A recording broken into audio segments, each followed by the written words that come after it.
All right, so welcome to The Deep Dive. Today, we're diving into, well, politics. Politics. I know some people might hear that and think, oh, no, not politics. Yeah. But I think we can make this fun. Definitely. And hopefully pretty interesting. Absolutely. Especially because we're going to be using this beginner-friendly text as our guide. Okay. So no super dry lectures here. I was worried for a sec. So this text, it actually follows this guy named John. Right. And he's basically trying to demystify politics. Kind of break it down, make it more approachable. Exactly. And what I thought was really cool was he's just so enthusiastic about it that it kind of rubs off on you. I know what you mean, yeah. Yeah. You really get the sense that he thinks this stuff is important for everyone. Right. And, that comes through in how the book's structured, too. It's not just about the, facts and figures, but also the so what, The why should I care? Exactly. John's always asking, how does this affect me? Yeah. How does this affect my community? Yeah, I like that. It's not just theoretical for him. It's very personal. Yeah, and I think that's a good starting point for us, too, because it's so easy to tune out politics when it feels like it's all happening somewhere else, Oh, way up there, out of touch with our daily lives. Yeah, exactly.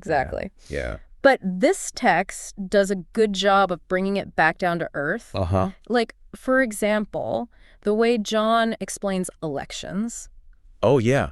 How's he do that? Well, he doesn't just say it's how we choose leaders. Right. Which, that's true, but... Right, but kind of basic. Yeah, but he takes it further. He talks about each vote being adding your voice to a chorus, I get it. All the voices together, they decide who's in charge. Exactly. Yeah, that's a nice way to put it. And then that naturally leads into the whole discussion about, well, what does the government even do? Okay, yeah, big question. Yeah. So how does John tackle that one?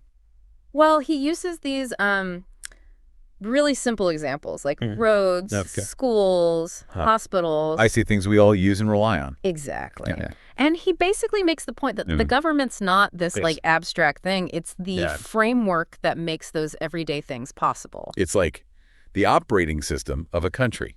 Right. Keeps things running. Yeah, that's a good way to put it, the operating system. And of course, no operating system is perfect, and you got different programs running on it. Oh, okay. I see where you're going with this. That's where the whole idea of political parties comes in, right? Yeah. Different ideas about what the government should be doing, how it should be running. And the text, it actually gets into the history of those parties, how they formed around different beliefs. Right. Which is, it's interesting stuff. It is, yeah. I mean, parties, well, they can clash. Oh, yeah. We all know that. But what I found interesting was how optimistic John is about their potential to cooperate, too. Oh, okay. He even uses this analogy about a team sport. Oh, interesting. Players have different roles, but they work together towards the same goal. Right. Yeah. And, what's really cool is the text doesn't just present this cooperation as some sort of idealistic fantasy. It actually goes into real-world examples of how parties have compromised, especially when there's a big challenge that affects everyone. That makes sense. It's even with their disagreements, they recognize some issues are just bigger than party politics. Exactly. It's okay, we got to put our differences aside and work together on this. Right, exactly. And it sounds like John isn't just, talking about this stuff. He's actually trying to put his knowledge into action. Oh, how so? Well, he gets invited to this community meeting about a proposed development project. Okay, so a local issue. Yeah, very local, very real. Okay. And it's not just some feel-good gathering, There are heated debates, competing interests. Oh, wow. And John is right in the thick of it. So a real-life political drama. Pretty much, yeah. And it made me wonder, how does he handle all those different viewpoints, Yeah, I'm curious about that, too. Does he take sides or try to find some middle ground? That's the thing. The text doesn't give a simple answer. Okay. Instead, it shows John really grappling with it, realizing there isn't always an easy solution. Oh, I see. So it's more about the process of him figuring it out. Yeah, it's about him realizing that, good governance, it's not a simple concept. And honestly, that's so relatable. You think you have a firm opinion on something, and then you hear another perspective, and it's wait a minute. It makes you question things. Yeah, totally. Yeah. It sounds like John's starting to understand that politics, it's not about having all the answers. It's more about navigating those gray areas, Exactly. And that leads to this really interesting conversation he has with his friend Mike. Okay. And Mike, he's a bit more cynical about politics. Oh. Yeah, he's like, what's the point of all this participation if nothing really changes? Ooh, that's a tough one. Yeah. I bet a lot of people listening have felt that way at some point. For sure. For sure. So how does John respond? I don't know. Tell me. Well, he doesn't try to, sugarcoat it. Okay. Doesn't pretend that every little effort leads to immediate change. Oh, okay. But he talks about the importance of, planting seeds. Planting seeds. Yeah, he says even if we don't see the results right away, engaging in the conversations, making our voices heard, it all contributes to, shifting the conversation. Yeah, I see. It's like slowly changing the landscape over time. That's a really nice metaphor, actually. It is, yeah. It's like he's saying that political change is often a long game. Right, and every little action is kind of adding to that, Exactly. building up to something bigger. Even if we don't see it right away. Yeah, I like that. And this actually ties back to something John mentioned earlier about international relations. Okay, so zooming out a bit. Exactly. Yeah. He makes the point that politics isn't just about what happens within our own borders. Right. The decisions made in one country can have ripple effects across the globe. Like that butterfly effect thing? Yeah, it's like that seed metaphor applies on a global scale. Yeah. Right, so our actions here can have unintended consequences somewhere else. Absolutely. Absolutely. It's a reminder that we're all interconnected. Yeah, and that makes understanding politics even more important, right? Yeah, because it's not just about knowing how our system works. It's recognizing our role in a much bigger picture. Yeah. Wow, that's getting pretty deep. I know, right? But I kind of love it. Me too. It's great. It feels like we're going beyond just the definitions and getting into the, the heart of what makes politics matter. Exactly. And I think this is actually a good place to pause for now.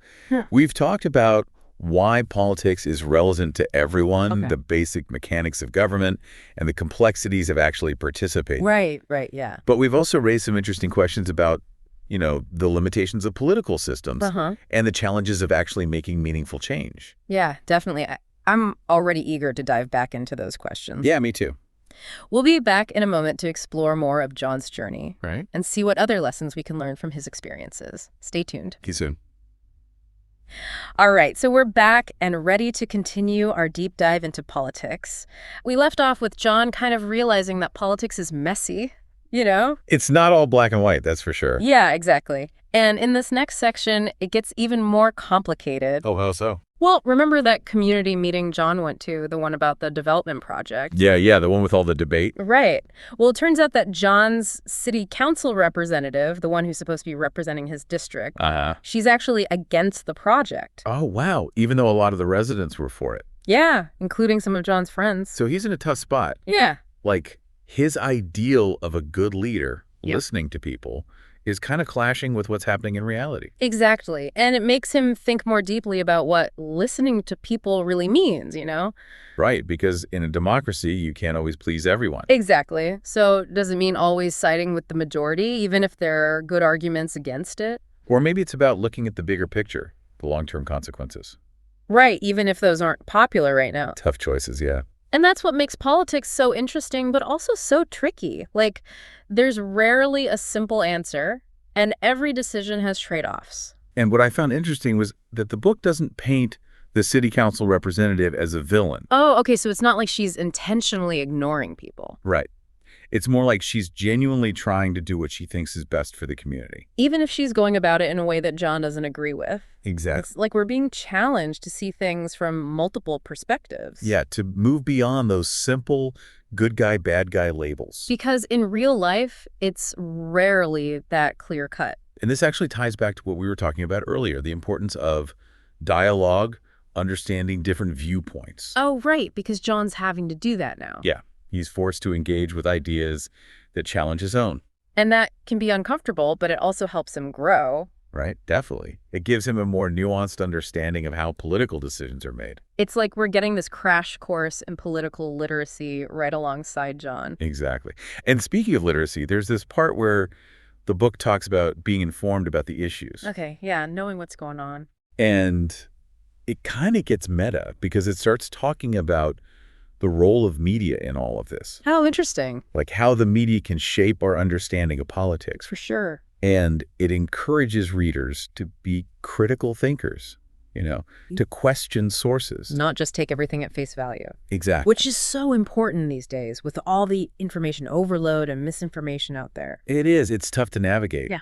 And the book doesn't stop there. It also talks about engaging in thoughtful conversations about politics. Oh, okay. Like actually talking to people, even those who have different views. Exactly. And not just arguing, but actually listening, asking questions, and trying to find common ground.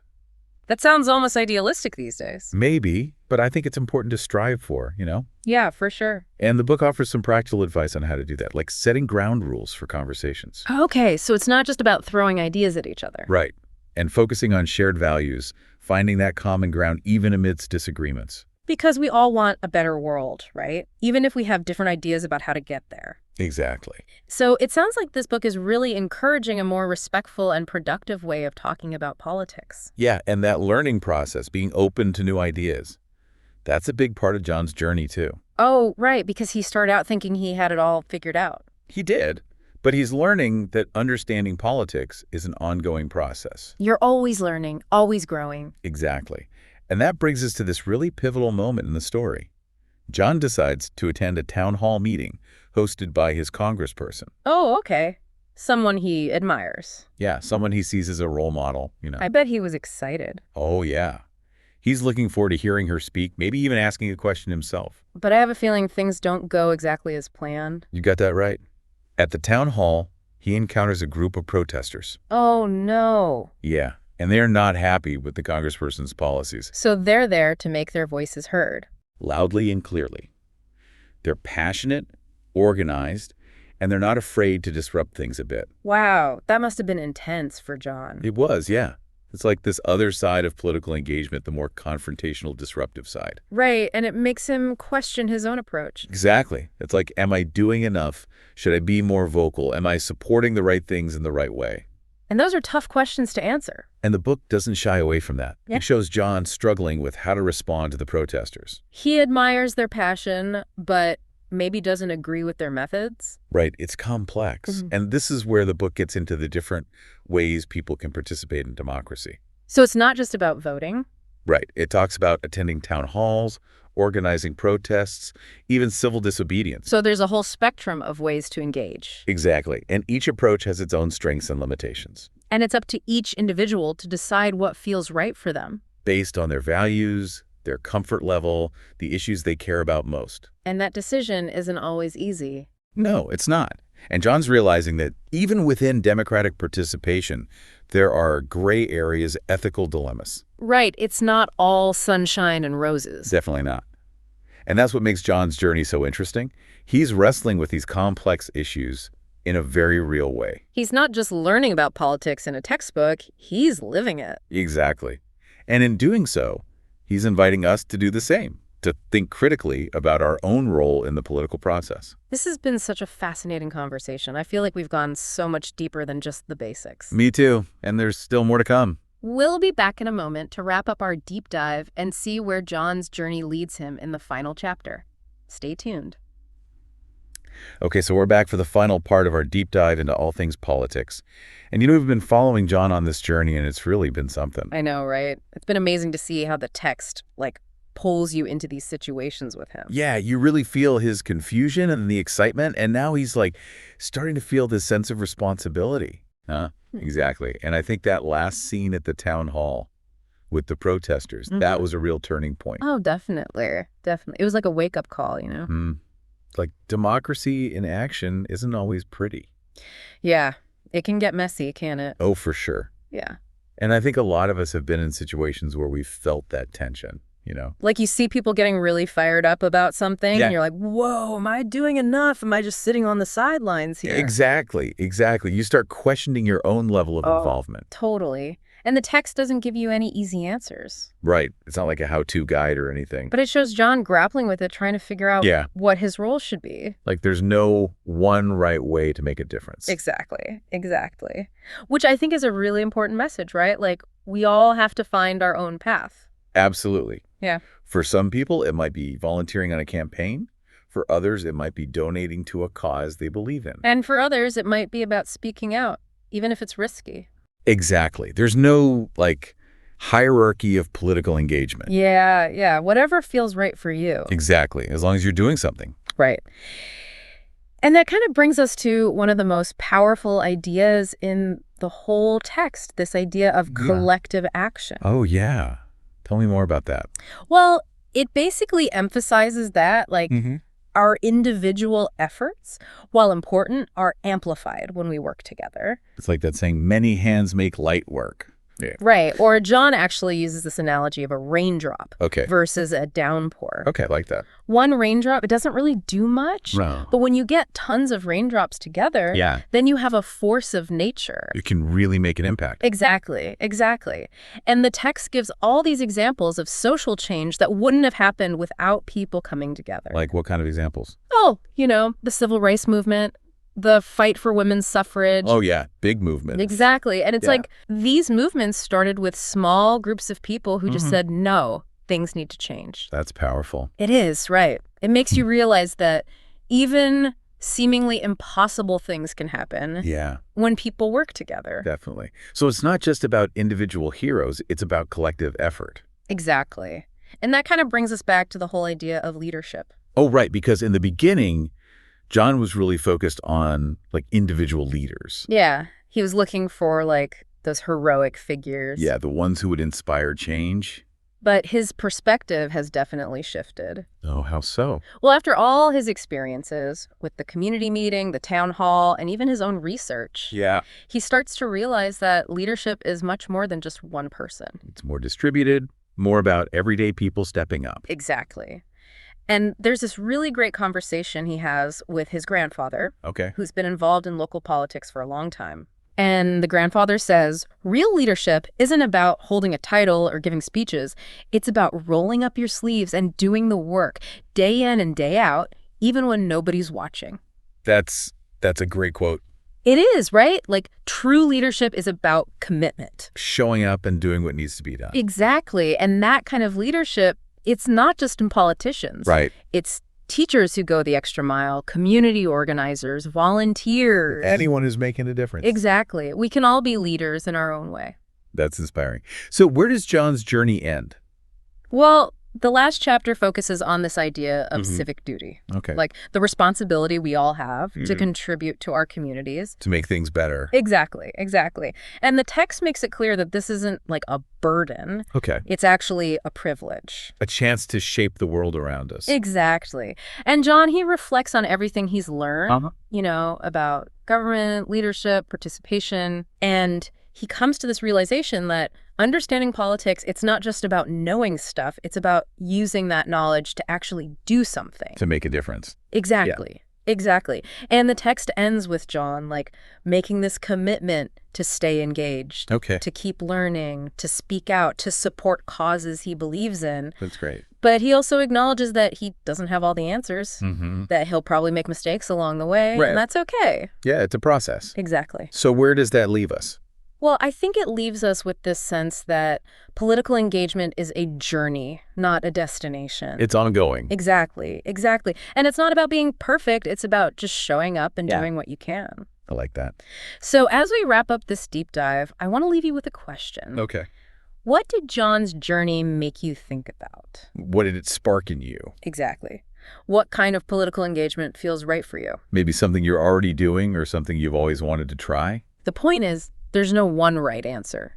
It's about finding your own way to make a difference. It's about adding your voice to the conversation. Exactly. So keep learning, keep questioning, and keep working to make the world a better place. Thanks for joining us on this deep dive. It's been a great conversation. Until next time.